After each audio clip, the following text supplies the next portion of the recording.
ദൈവത്തിൻ്റെ അതിപരിശുദ്ധമായ നാമം വാഴ്ത്തപ്പെടുമാറാകട്ടെ. ഇന്നത്തെ നമ്മുടെ തിരുവചന വായന ഭാഗം സംഖ്യാപുസ്തകം 33-34 അധ്യായങ്ങളാണ്. ഈ അധ്യായങ്ങൾ ഇസ്രായേലിൻ്റെ മരുഭൂമി യാത്രയുടെ അവസാന ഘട്ടത്തിലേക്കാണ് നമ്മെ എത്തിക്കുന്നത്. ഈ അധ്യായങ്ങൾ പ്രധാനമായും ഭൂമിശാസ്ത്രപരവും ചരിത്രപരവുമായ രേഖകളായി തോന്നാമെങ്കിലും ദൈവത്തിൻ്റെ വിശ്വസ്തത, അവിടുത്തെ നിയമവാഗ്ദാനങ്ങൾ, മാർഗനിർദ്ദേശങ്ങൾ, തൻ്റെ ജനങ്ങൾ അവൻ നിശ്ചയിച്ച അതിരുകൾക്കുള്ളിൽ ജീവിക്കണമെന്ന അവിടുത്തെ ആഗ്രഹം എന്നിവയെക്കുറിച്ചുള്ള ആഴമുള്ള ആത്മീയ സത്യങ്ങൾ ഇവയിൽ അടങ്ങിയിരിക്കുന്നു. 33-ാം അധ്യായം ഈജിപ്തിൽ നിന്ന് മോവാബ് സമതലങ്ങൾ വരെയുള്ള ഇസ്രായേലിൻ്റെ മുഴുവൻ യാത്രയെ അവലോകനം ചെയ്യുന്നു. 34-ാം അധ്യായം വാഗ്ദത്ത ദേശത്തിൻ്റെ അതിരുകളും ഗോത്രങ്ങൾക്കിടയിൽ അത് വിഭജിക്കാൻ നിയമിക്കപ്പെട്ട നേതാക്കളെയും വിവരിക്കുന്നു. ഈ രണ്ട് അധ്യായങ്ങളും ചേർന്ന് ദൈവം തൻ്റെ ജനങ്ങളെ യാത്രയിൽ നയിക്കുക മാത്രമല്ല, അവരുടെ അവകാശത്തിലേക്കും അവരെ എത്തിക്കുന്നുവെന്നും പഠിപ്പിക്കുന്നു. 33-ാം അധ്യായത്തിൽ ഈജിപ്തിൽ നിന്ന് കനാൻ വരെ ഇസ്രായേൽ സഞ്ചരിച്ച എല്ലാ ഘട്ടങ്ങളും രേഖപ്പെടുത്തുവാൻ ദൈവം മോശയോട് കൽപ്പിക്കുന്നു. പെസഹയ്ക്ക് ശേഷം റമസേസിൽ നിന്നുള്ള പുറപ്പാടിൽ ആരംഭിച്ച് യോർദാൻ അരികിലെ മോവാബ് സമതലങ്ങളിൽ അവസാനിക്കുന്ന 42 പാളയങ്ങളുടെ പട്ടിക ഇവിടെ കൊടുക്കുന്നു. ഈ യാത്രാ വിവരണം വെറും ചരിത്രരേഖയല്ല, മരുഭൂമി യാത്രയുടെ ഓരോ ഘട്ടത്തിലും ദൈവം നൽകിയ മാർഗനിർദ്ദേശത്തിൻ്റെ സാക്ഷ്യമാണിത്. ഈജിപ്തിന്മേലും അവരുടെ ദേവന്മാരുടെ മേലും ബാധകളിലൂടെ ദൈവം വിധി നടത്തിയതും തൻ്റെ ജനത്തെ ശക്തമായ കൈകൊണ്ട് വിടുവിച്ചതും ഈ അധ്യായം നമ്മെ ഓർമ്മിപ്പിക്കുന്നു. ഇസ്രായേലിൻ്റെ ആവർത്തിച്ച പരാജയങ്ങളും പരാതികളും മത്സരങ്ങളും അവിശ്വാസവും ഉണ്ടായിട്ടും ദൈവം അവരെ സംരക്ഷിച്ചു. അധ്യായത്തിൻ്റെ അവസാനത്തിൽ കനാനിലെ നിവാസികളെയും അവരുടെ വിഗ്രഹങ്ങളെയും വിഗ്രഹാരാധനയെയും പൂർണ്ണമായി നീക്കിക്കളയാൻ ദൈവം കൽപ്പിക്കുന്നു. അവർ അങ്ങനെ ചെയ്യാതിരുന്നാൽ ശേഷിക്കുന്നവർ അവരുടെ ഇടയിൽ മുള്ളുകളും കുടുക്കുകളും ആകുമെന്ന് മുന്നറിയിപ്പ് നൽകുന്നു. അതുകൊണ്ട് ഭാഗിക അനുസരണം ഭാവിയിൽ ആത്മീയ പ്രശ്നങ്ങൾക്ക് കാരണമാകുമെന്ന് ഈ അധ്യായം മുന്നറിയിപ്പ് നൽകുന്നു. 34-ാം അധ്യായം വാഗ്ദത്ത ദേശത്തെക്കുറിച്ചാണ്. ദൈവം കനാൻ ദേശത്തിൻ്റെ അതിരുകൾ വ്യക്തമായി നിർവചിക്കുന്നു.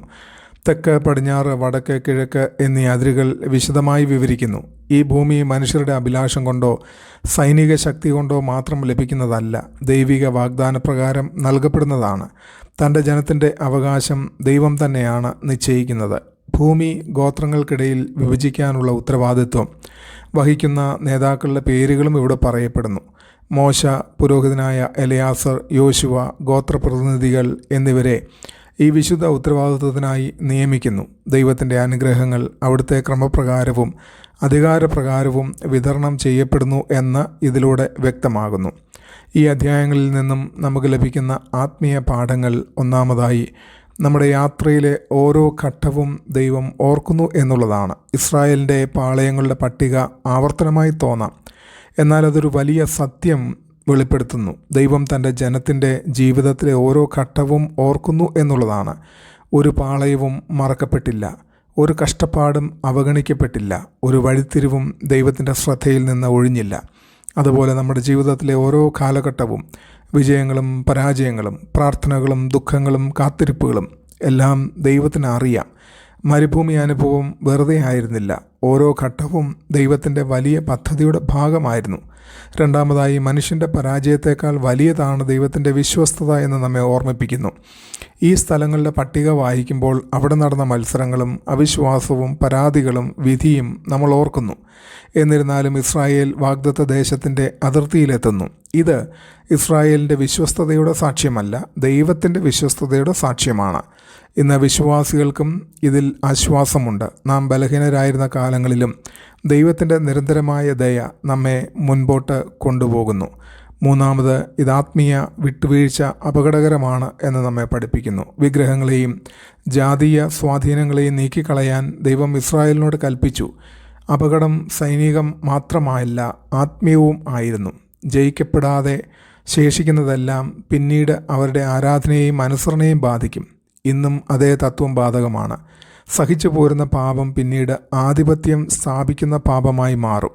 നാലാമതായി ദൈവം അതിരുകളുടെ ദൈവമാണെന്ന് നമുക്ക് കാണിച്ചു തരുന്നു. 34 അധ്യായം അതിരുകൾക്ക് വലിയ പ്രാധാന്യം നൽകുന്നു. ഇന്നത്തെ സംസ്കാരം പലപ്പോഴും അതിരുകളെ പ്രതികൂലമായി കാണുന്നു. എന്നാൽ തിരുവെഴുത്ത് ദൈവിക അതിരുകളെ അനുഗ്രഹമായി അവതരിപ്പിക്കുന്നു. ദൈവം ഇസ്രായേലിൻ്റെ അവകാശത്തിന് അതിരുകൾ നിശ്ചയിച്ചു. കാരണം അവൻ ക്രമത്തിൻ്റെ ദൈവമാണ്. അവിടുത്തെ കൽപ്പനകളും ധാർമ്മിക നിയമങ്ങളും ജീവിതത്തെ പരിമിതപ്പെടുത്താനല്ല, സംരക്ഷിക്കാനാണ്. അഞ്ചാമതായി തൻ്റെ ജനത്തിനായി ദൈവം ഒരു അവകാശം ഒരുക്കിയിരിക്കുന്നു.